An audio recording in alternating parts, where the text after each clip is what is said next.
Hey, what's happening, everybody? I'm Larry Roberts, and this is another episode of the Readily Random Podcast.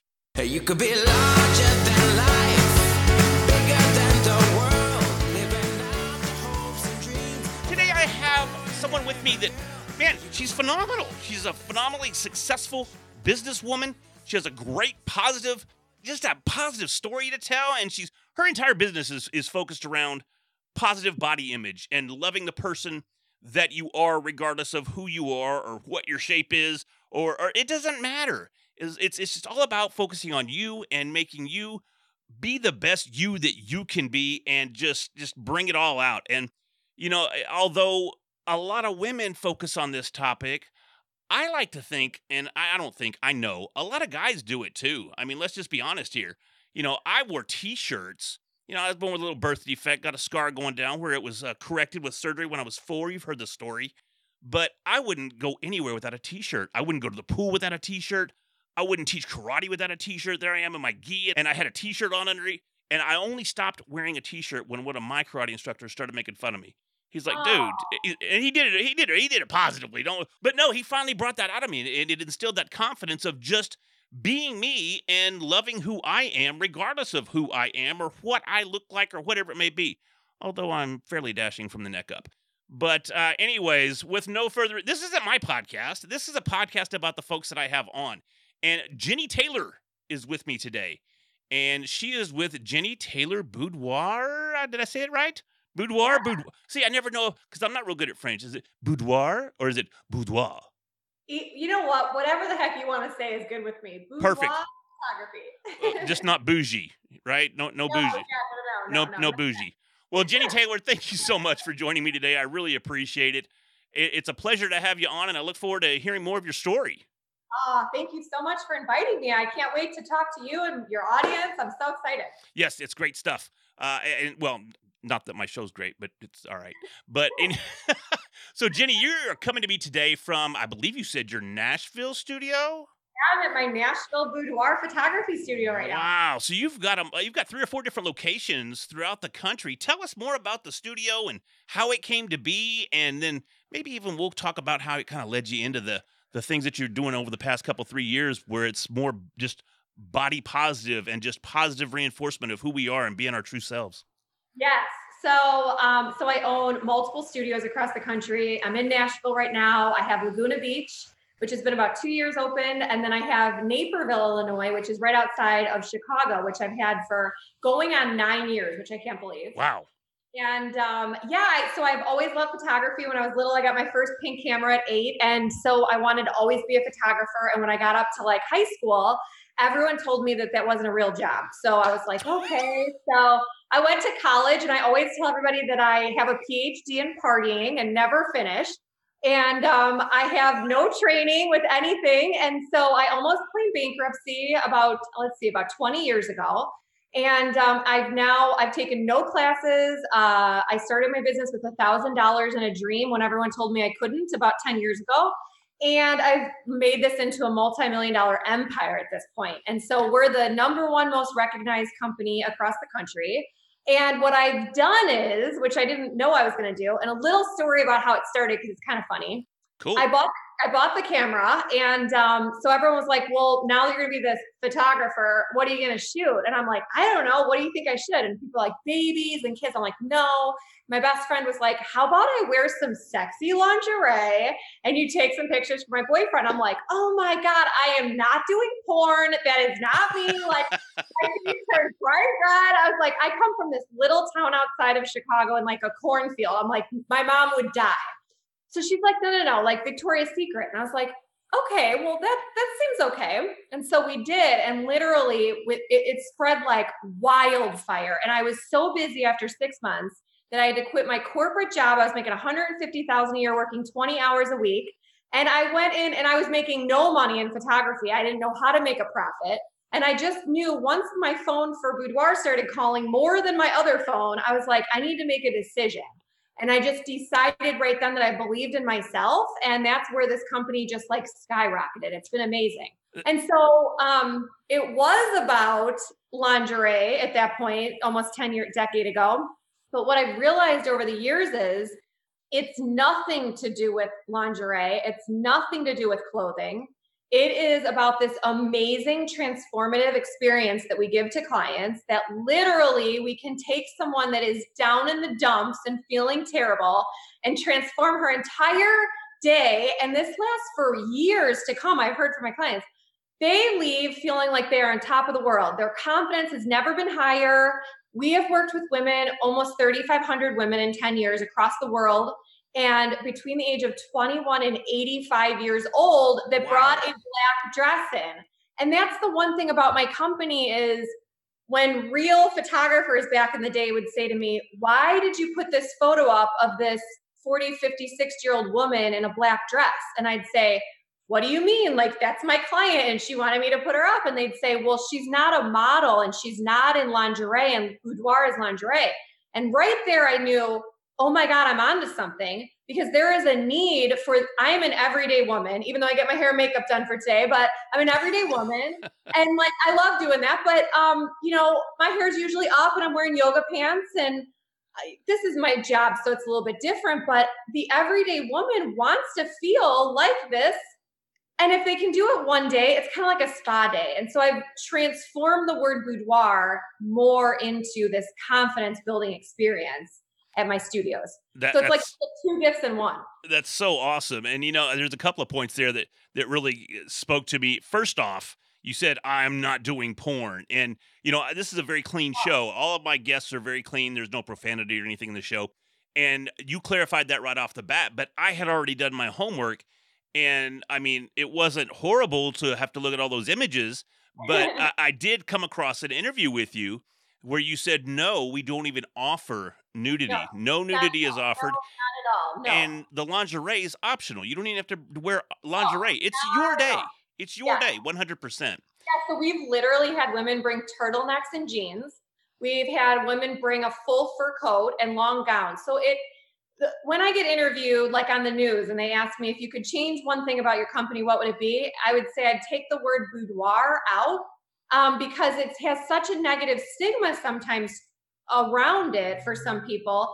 And so when I say to women, I'll say, do you want to come in and do a boudoir shoot? And they'll be like, oh my God, I would never do that. And I'm like, oh, so you don't want your hair and makeup done and to feel beautiful and wear a dress? And then they're like, yeah, that sounds fun. So it's this thing I have to overcome.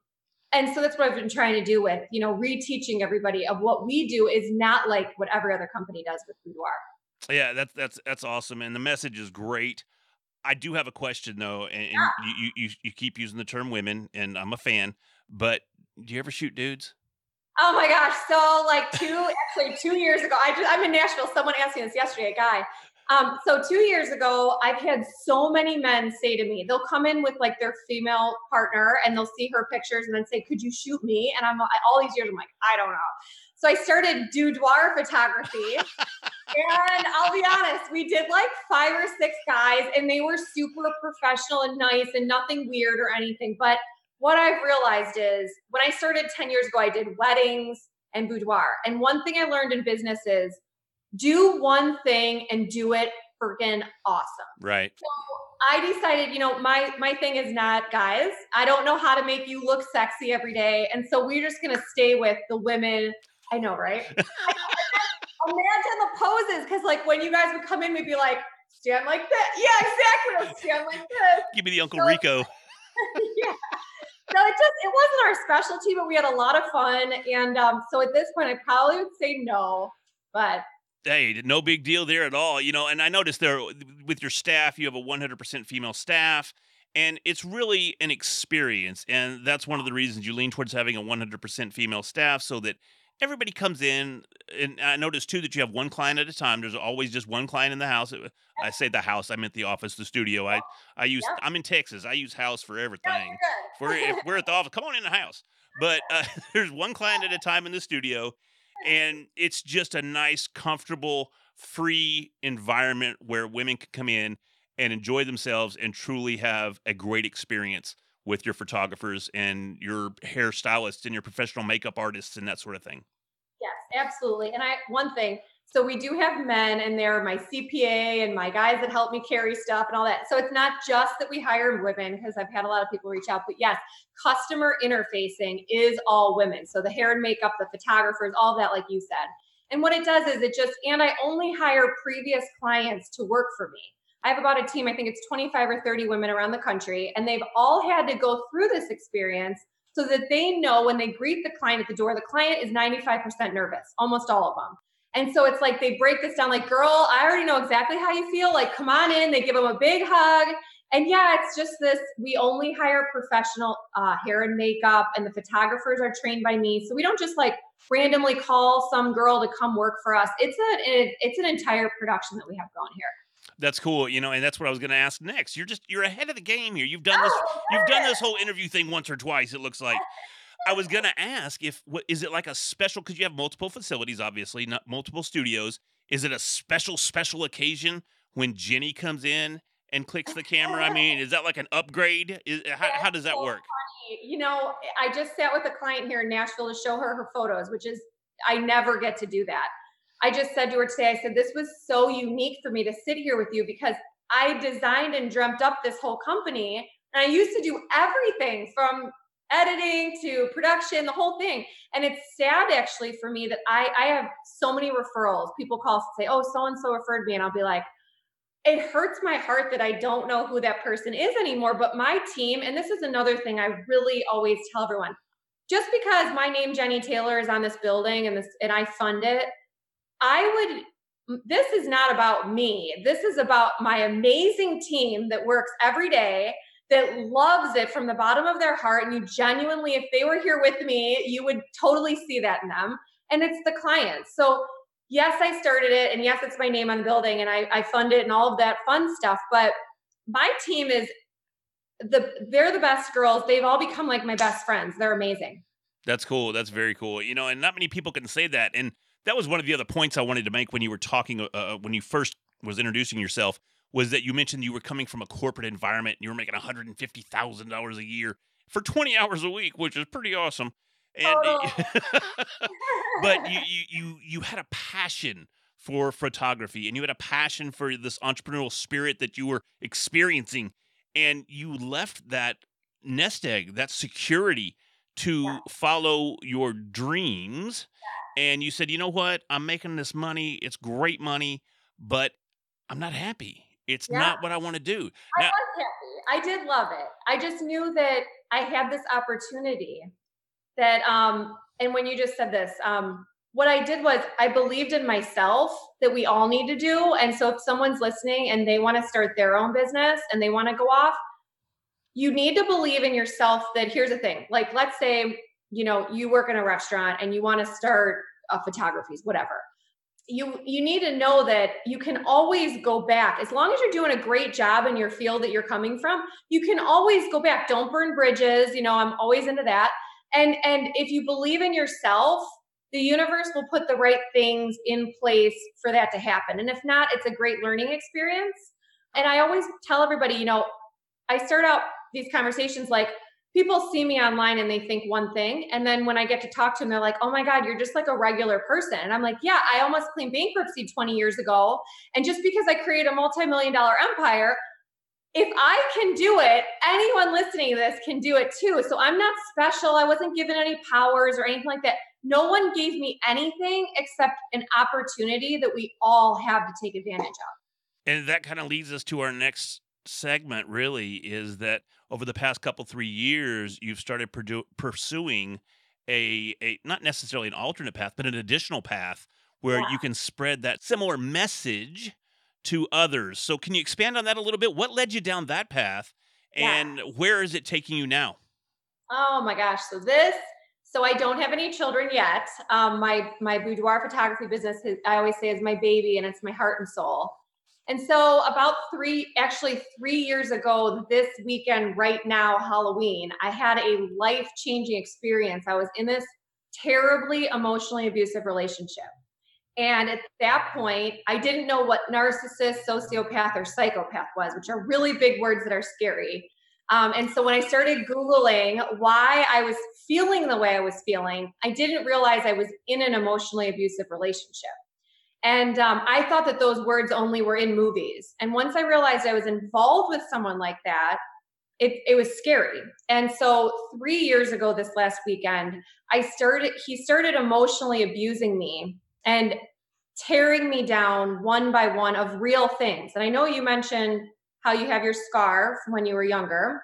So one thing I always tell everyone is I have implants, and I got them because I was super flat chested my whole life. And in 7th grade, when all my friends got their boobs, I would always look down and be like, the boob fairy didn't come yet.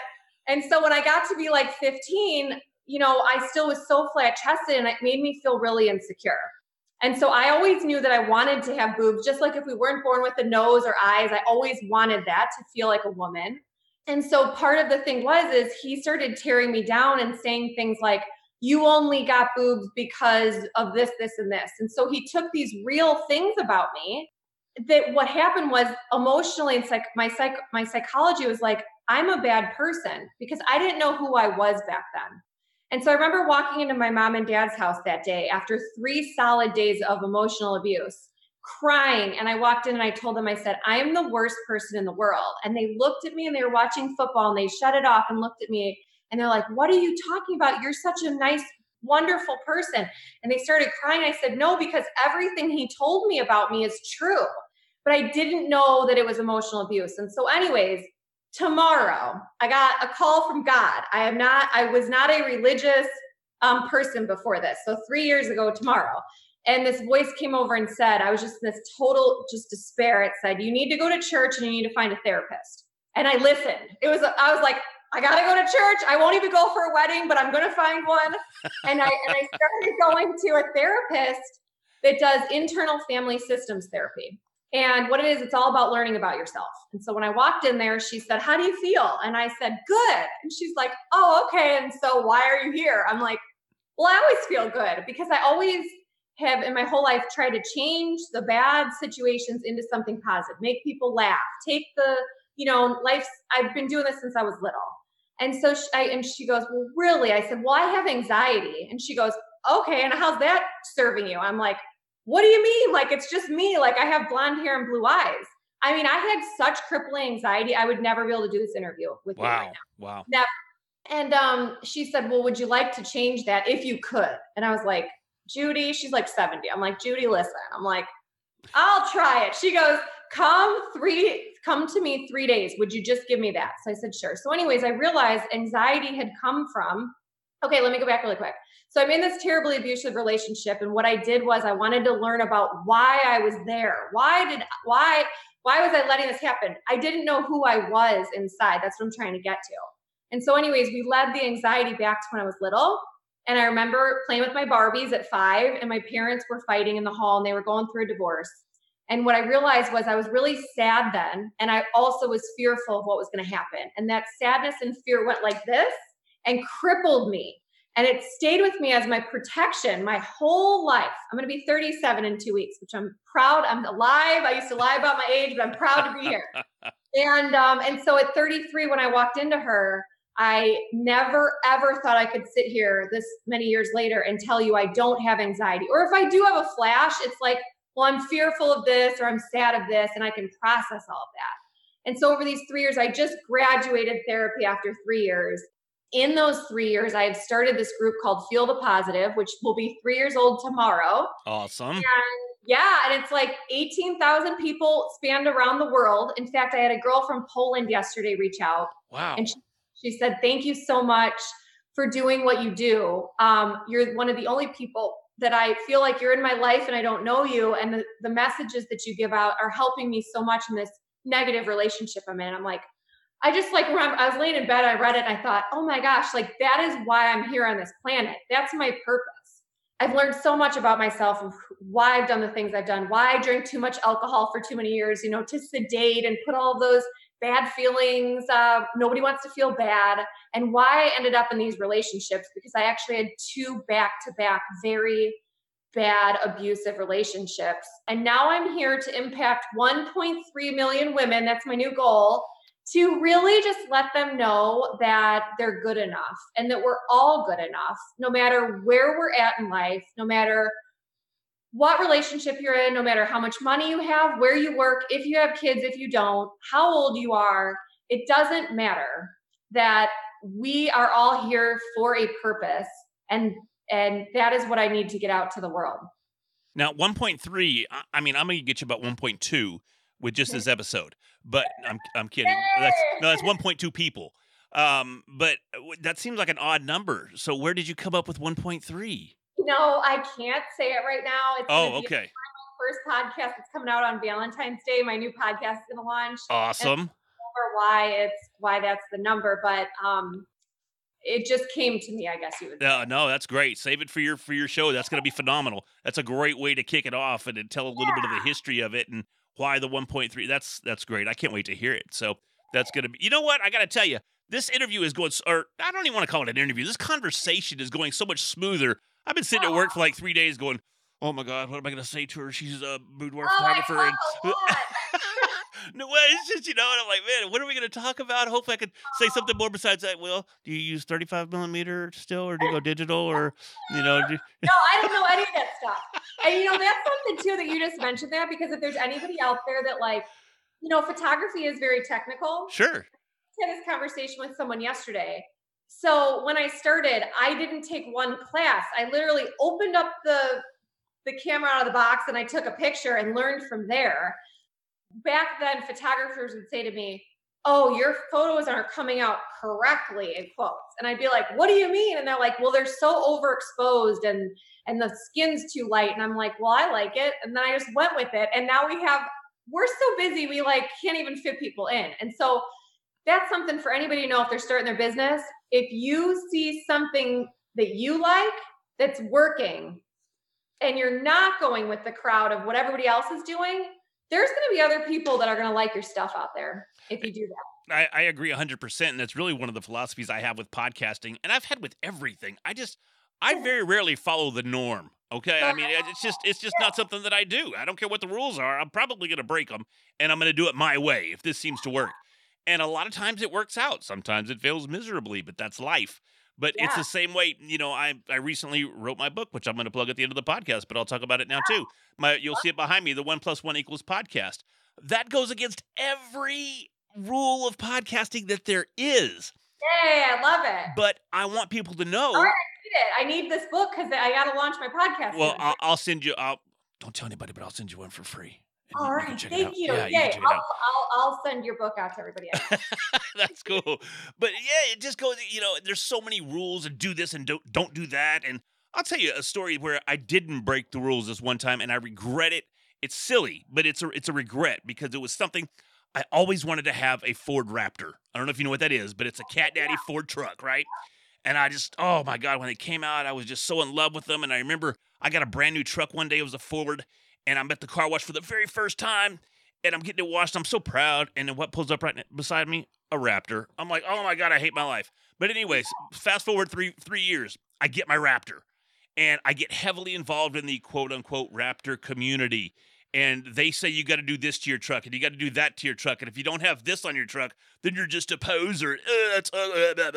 I fell into that, and I fell into it so hardcore that I started to resent my Raptor, and I see that. I sold it. Oh, And to this day, you designed a car or a truck you didn't really want.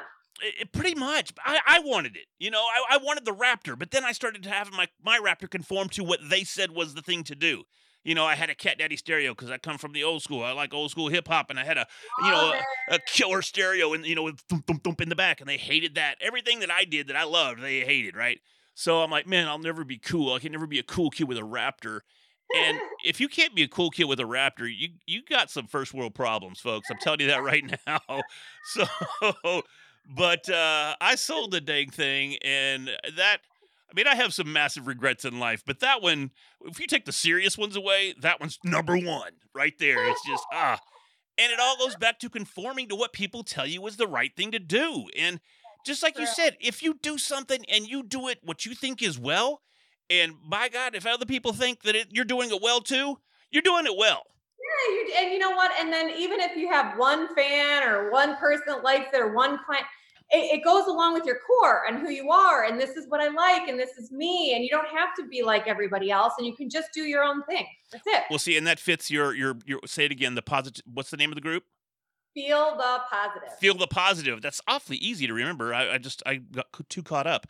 But feel the positive. That's your whole feel the positive message. Yeah. Is do your thing, chicken wing. Just whatever feels good. Totally. If you like it and it works, do it. Enjoy. And even with your photography, it's the same way. You said you put some middle-aged and maybe even some older individuals in their black dresses and their not nightgowns, but their evening wear. And they love it. They feel so Love pretty, it. and it Okay, takes them ready? back. So here's the secret. So Okay. my grandma, she is going to be 90 years old this year. Her first book just came out this year, A Murder Mystery with Sex. I know, right? This is where I get it. Murder Yeah. mystery with sex? Is that what you said? Oh my gosh. Yeah. Okay. So I got to give her a plug. It's called I Believed You by Shirley Gudling. And so she had all these book signings, but she's my idol. Honestly, she's going to be 90 years old. And so at her 85th birthday, she asked me, Jenny, could I come in and do a shoot? And this is where everything shifted about 5 years ago. And I thought, if my grandma wants to come in, and she goes, but I don't want to wear like a negligee. Can I wear a dress? I said, sure, I'll photograph you. That is when I really saw, and I put her up, and all of the magazines in Chicago called me and they go, this doesn't look like your everyday client. Could you tell me a little about her? And so her thing was, she wore my 6-inch heels, and she has a boyfriend. And so she was so excited to do the shoot because she had these heels on, and he just loved the heels. And so like you just said, like, it's those little things, like it was so important to her, and she loved it, and she felt like $1 million doing this shoot. Exactly. So that's what it was. That's so funny. My grandma was And my now she wants to everything. come in for her 90th birthday. Oh, that's amazing. My grandma would have been 91 this year, but she's no longer with me, but she was my everything too. And you said your grandma has a boyfriend, and it made me think of old Leonard. That's my grandma's boyfriend. And I ain't never going to marry him, but yeah, I guess he's my beau. You can call him that.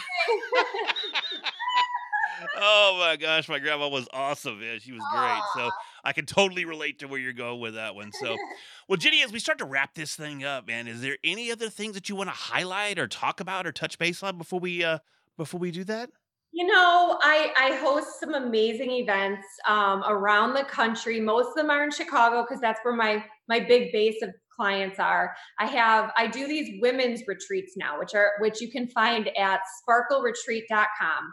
And so everything I've learned from completing 200 hours of internal family systems therapy and all the confidence and empowering boosters that I know from my business, I've taken into 3 jam-packed days.